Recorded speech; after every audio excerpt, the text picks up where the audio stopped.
નમસ્કાર દર્શક મિત્રો, હું છું પરમાર અનિશા. તમે જોઈ રહ્યા છો લોક સામના ન્યૂઝ. તો જોઈએ આજના સમાચાર ભાવનગરથી અમારા રિપોર્ટર ગૌતમ બારૈયા સાથે.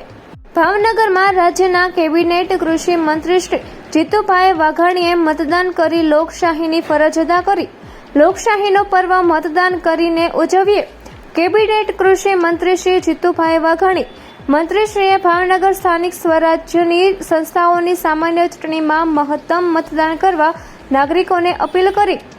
લોકશાહીના પર્વમાં સહપરિવાર અને સોસાયટીના રહીશો સાથે સહભાગી થઈ મતાધિકાર કરતા મંત્રીશ્રી ગુજરાત રાજ્યમાં આજે 26મી એપ્રિલ 2026ના સ્થાનિક સ્વરાજ્યની સંસ્થાઓનું ઇલેક્શન યોજાઈ રહ્યું છે. સવારના 7 વાગ્યાથી 6 વાગ્યા સુધી ચૂંટણી પંચે મતાધિકારનો ઉપયોગ કરવાનો અધિકાર આપ્યો છે. ઇસ્કોન મેગા સિટી મારું રહેણાંકનું સ્થાન છે. લોકશાહીનું પર્વ અલગ રીતે ઉજવવા માટે સૌ સોસાયટીના લોકો સાથે મળી નાસ્તા પાણી કરી અને સામૂહિક મતદાન કરવા માટે નીકળવાની પરંપરા, ચાહે સ્થાનિક સ્વરાજ્યની ચૂંટણી કોર્પોરેશનની હોય, ચાહે વિધાનસભાની હોય કે ચાહે લોકસભાની હોય, આપ એના સાક્ષી રહ્યા છો. મેં આજે મારા પરિવાર સાથે અને સોસાયટીના સૌ રહીશો સાથે મતદાન કર્યું છે. સમગ્ર ભાવનગર શહેર, ભાવનગર જિલ્લો, નગરપાલિકા, તાલુકા પંચાયત, જિલ્લા પંચાયત, મહાનગરપાલિકા, સમગ્ર રાજ્યની અંદર એ યોજાઈ રહી છે. ત્યારે હું ભાવનગરવાસીઓને, જિલ્લાના વાસીઓને આપણા મતાધિકારનો ઉપયોગ કરવા માટે વિનંતી કરું છું. લોકશાહીનું ઉત્તમ પર્વ સૌ સાથે મળીને ઉજવીએ.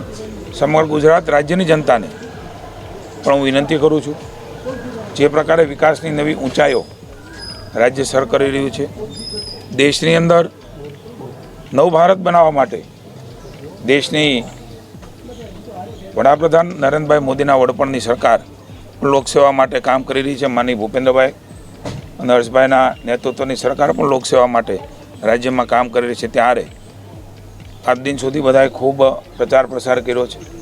હું તમામ લોકોને વિનંતી કરું છું, એક નવું ભારત, ગુજરાતની નવી ઊંચાઈઓ અને નવું ભાવનગર જે આપ સૌએ વિકાસની દૃષ્ટિમાં જોયું છે, ત્યારે એક નવી વિકાસની ઊંચાઈઓ સર કરવા માટે ભાવનગર મહાનગરપાલિકા, ભાવનગર જિલ્લો અને સમગ્ર ગુજરાતની જનતાને સ્થાનિક સ્વરાજ્યની જ્યાં જ્યાં ચૂંટણી છે એકાઈની, એ એકાઈમાં મતદાન કરીને આપણે પવિત્ર ફરજ નાગરિક તરીકેની બજાવીએ. સૌને મારી વિનંતીની અપીલ છે, આવો સાથે મળીને આ લોકશાહીનું ઉત્તમ પર્વ, પ્રતિનિધિ ચૂંટવા માટેનું પર્વને ઉજવણી સ્વરૂપે ઉજવીને એક પણ મત આપણો પીળો ન રહે. આપણા પરિવારનો, આપણા સગાવાલાનો, સોસાયટીનો સૌ સાથે મળીને આ મતાધિકારનો ઉપયોગ કરીને અવશ્ય મતદાન કરી. મતદાતા શુદ્ધિકરણ એ પણ સરસ રીતે દેશની ચૂંટણી પંચે પૂરું કર્યું છે.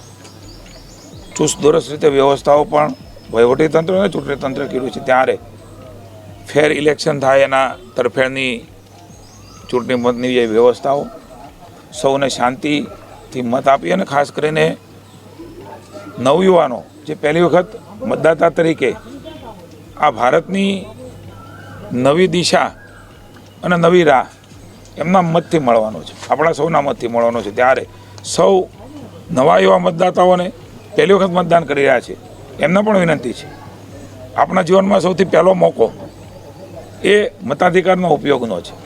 લોકશાહીની આ સુદૃઢ વ્યવસ્થા જેના થકી દેશની જનતા, રાજ્યની જનતા અને સ્થાનિક લોકો જે અલગ અલગ એકાઈઓ છે સ્થાનિક સ્વરાજ્યની, એમના દ્વારા જ પ્રતિનિધિઓ ચૂંટીને આપણા વિકાસની નવી દિશાઓ નક્કી કરી શકતા હોય છે.